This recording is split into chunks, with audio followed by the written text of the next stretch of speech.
तो 24 का आंकड़ा भी अजीत पवार गुट के खेमे में सामने आ रहा है। सीधा रुख करता हूं मेरे वरिष्ठ सहयोगी राजीव रंजन का। राजीव, ओवर टू यू, कहां हैं आप, जरा माहौल दिखाएं।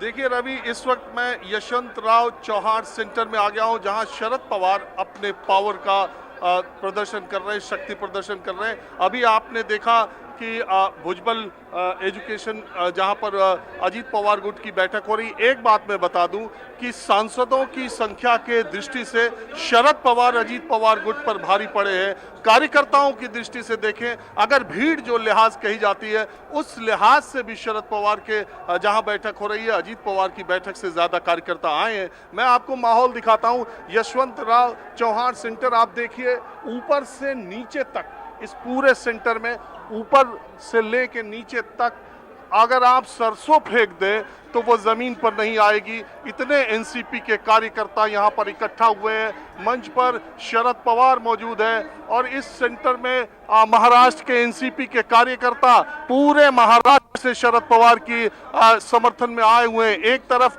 अजीत पवार की तरफ से ज्यादा विधायक वहां पहुंचे हैं। विधायकों की संख्या शरद पवार के पास अभी क्लियर कट पता नहीं चल पा रही है। शरद पवार खेमे को यह पूरा भरोसा है कि विधायकों की संख्या की दृष्टि से भी वो अजीत पवार पर भारी पड़ेंगे। अभी तक सांसदों की संख्या की दृष्टि से और कार्यकर्ताओं की संख्या की दृष्टि से अजीत पवार खेमे पर शरद पवार खेमा भारी पड़ा है। मैं आपको दिखा दूं, 2 माले की ये बिल्डिंग है और हर तरफ जो कार्यकर्ता है, मैं आपको वो पूरा यहाँ से नज़ारा दिखाता हूँ। बारिश हो रही है और आप देखिए यशवंतराव चौहान एक ऑडिटोरियम है और ये देखिए शरद पवार के कार्यकर्ता बारिश में भी, महिलाएं भी काफी संख्या में है। और एक ऐसा ही 2019 में देखने को मिला था, जब अजीत पवार ने फडणवीस के साथ डिप्टी सीएम की शपथ ली थी, तब शरद पवार ने यहीं पर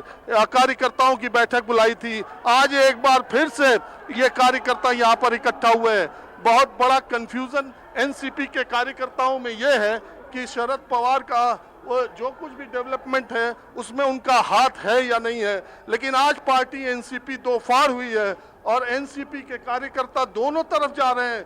आप देखिए, मैं आपको यहाँ दिखा रहा हूँ, यहाँ पर भी चूंकि अब ये लड़ाई चुनाव आयोग और अदालत तक जानी है।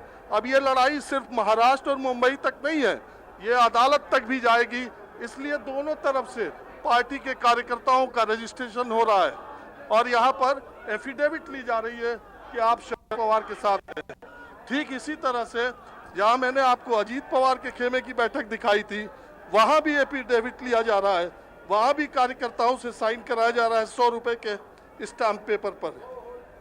और आप देखिए ऑडिटोरियम में हर तरफ जहाँ भी आप जाएंगे, शरद पवार के समर्थन में कार्यकर्ता आए हुए हैं बड़ी संख्या में।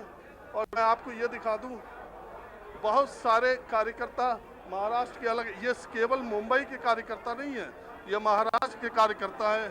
और शरद पवार जो कि महाराष्ट्र की राजनीति के शिखर पुरुष थे, 83 साल की उम्र में उनकी पार्टी दो फाड़ होने को है। एक तरफ भतीजा और उनके विश्वस्त सलाहकार जो लगातार उनके साथ राजनीतिक जीवन में साथ देते रहे थे। दूसरी, हाँ जी, पवार साहब के बारे में लोगों का क्या ख्याल है? अब आप पूछिए। कल आप पूछ रहे थे रास्ते पे कि अजीत पवार एक तरफ है, पवार साहब एक तरफ है, अभी क्या ही रहा? अब आप पूछिए, देखिए क्या आपको दिख रहा है जम फिरा कितने लोग हैं पवार साहब के साथ? अरे उधर भी तो विधायक देखे कितने। हाँ, देखिए ना उन विधायकों को हम कार्यकर्ताओं ने ही बनाया है और उनको बिठाना भी हमें आ जाएगा। गए थे 4 दिन में वापस आ गए। अब 2024 देखिए सब रिटर्न आ जाएंगे। आज 4 दिन में जैसे रिटर्न आए ना, लेकिन विधायक तो उधर ज्यादा लग रहे हैं। विधायक ज्यादा है, नो डाउट। आ रहे हैं वहाँ से, फोन कर रहे हैं साहब से कि साहब हम आ रहे हैं। आए, हमको बुलाया गया, वहाँ गए हैं, लेकिन आएंगे यहाँ साहब का वाले भी यहाँ आ जाएंगे। हाँ बिल्कुल, जहाँ जैसा फोन पहुंचेगा वैसे आएंगे। ये 9 निष्कासित जैसे होंगे ना, बाकी जितने वहाँ 17 के 17 इधर दौड़ के आएंगे कि दादा हमको निष्कासित मत करो प्लीज। अभी इधर कितने आए? यहाँ आए, देखिए आप देखिए ना, आप है ना, अंदर जाके देखिए, आपको आप तो कैमरा बोलेंगे, मेरे मुंह से बोलने से नहीं। आपका कैमरा और आपकी रिपोर्टिंग बोलेंगे कि यहाँ अंदर कितने लोग हैं और यहाँ बाहर कितने दमघटा लगा। वो तो मैं देख रहा हूँ, जो मैं देखता हूँ वही बोलता भी हूँ। मैं तो कह ही रहा हूँ कि शरद पवार जहाँ बैठक बुलाए वहाँ कार्यकर्ताओं की संख्या अजीत पवार के कार्यकर्ताओं की संख्या से ज्यादा है, लेकिन विधायक तो उधर ज्यादा है। सरकार के लिए तो विधायक चाहिए। विधायक भी आएंगे, विधायक कांटेक्ट में है, विधायक तो कांटेक्ट में और बनाए विधायक हम लोगों ने बनाया। हमने बनाया इसीलिए विधायक है। विधायक तो हमने बनाया उनको, कार्यकर्ता ने विधायक वो गद्दार हो गए बल्कि मतदार गद्दार नहीं होंगे। विधायक गद्दार हो सकते हैं, मतदार नहीं। वो तो कह रहे हैं कि साहब का आशीर्वाद हमारे साथ है, हर जगह पोस्टर नहीं, साहब का आशीर्वाद उनके साथ नहीं है, मतदारों का आशीर्वाद साहब के साथ है। साहब यहाँ पे है, साहब तो अभी यहाँ बैठक ले रहे ना, वहाँ का आशीर्वाद मिलेगा। लेकिन साहब का अब उम्र हो लिया, अब तो ज्यादातर लोग अजीत पवार के साथ है। अजीत पवार के साथ में कोई भी नहीं रहेगा, सब लोग शरद पवार के साथ आएंगे। सब जिले में सब पदाधिकारी इधर है, सब फॉर्म भर रहे हैं। ईडी वाले हैं, दूसरा कोई नहीं बचा उनके साथ में। हमारे लिए वो खाली पवार साहब बस। रवि देखिए, मैं आपको चूंकि जी, मैंने जी। वहाँ का भी माहौल दिखाया और ये बात कहने में मुझे गुरेज नहीं है कि विधायक तो उधर ज्यादा है, सांसद इधर ज्यादा है, कार्यकर्ताओं की जो फेरिस्त है उसमें कहीं ना कहीं आज के दिन शरद पवार यशवंतराव चौहार सेंटर में कार्यकर्ताओं की दृष्टि से मुझे संख्या की दृष्टि से जब मैं वहां था और अब मैं यहाँ हूँ तो मैं ये कह सकता हूँ कि शरद पवार के खेमे में कार्यकर्ताओं की भीड़ बहुत ज्यादा है। अब मैं आपको ऐसी जगह ले चलता हूँ जहां पर कार्यकर्ताओं का रजिस्ट्रेशन हो रहा है, ये बताने के लिए जो कानूनी दांवपेच मैंने आपको बताया।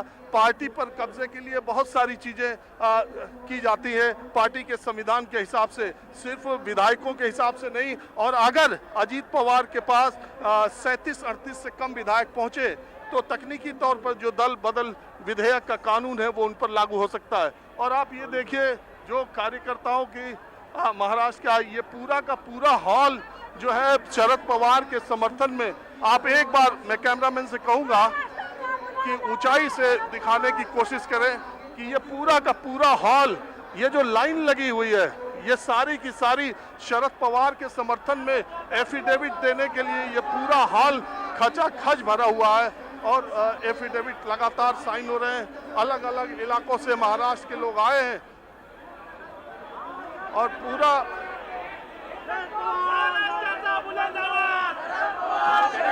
महाराष्ट्राचा बुलंद आवाज। विधायक तो उधर जा लिए, यहाँ खाली नारा लगाने वाले हैं। विधायक को चुनने वाले ही यहाँ है, तो विधायक कहीं भी भागने दो, उनको गिराने का काम हम लोग ही करने वाले, इसलिए चिंता नहीं, क्योंकि हमारे पास पावर है, उनके पास विधायक है। पावर उधर है, पवार इधर है। नहीं, पावर पवार साहब के पास है, ये जो पावर है देखिए, तो इसलिए चिंता की बात नहीं है।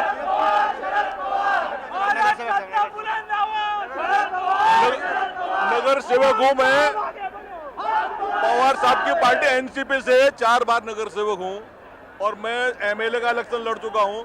और जब से राष्ट्रवादी कांग्रेस पार्टी बनी है 1999 से, तब से मैं राष्ट्रवादी कांग्रेस पार्टी में हूँ और अभी मैं पवार साहब के साथ में ही हूँ। और हमारी पूरी टीम जितनी भी है, ज्यादा करके सब पवार साहब के साथ में ही है।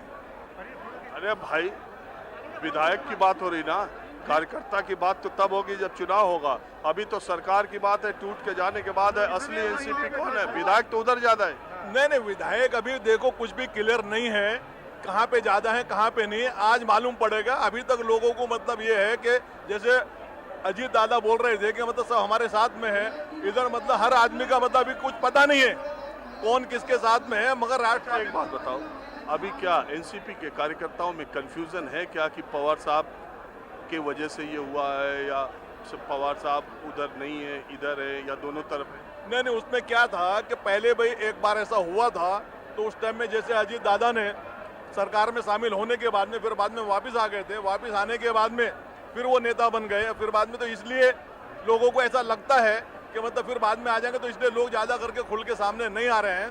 मगर ज़्यादा करके हम लोग जो हैं, हम लोग जब से अपना पवार साहब ने पार्टी बनाई है एनसीपी, जब से मैं उसमें हूँ, मैं आज 4थी बार नगर सेवक हूँ और मैं एमएलए का इलेक्शन भी लड़ चुका। और हमारे जितने भी समर्थक हैं, तो हम लोग मतलब अभी तक हम लोग पवार साहब के साथ में ही। देखिए रवि, मैं आपको एक जिस तरह का एफिडेविट अजीत पवार कैंप में साइन करा जा रहा है, ठीक उसी तरह का एफिडेविट, ये देखिए, ये एफिडेविट है, कार्यकर्ता ले रहे हैं, इसमें लिखा हुआ है, ये देखिए 100 रुपए का 100 रुपए का शपथ पत्र यहाँ भी है, और यहाँ पर भी वही बात कर रहे हैं।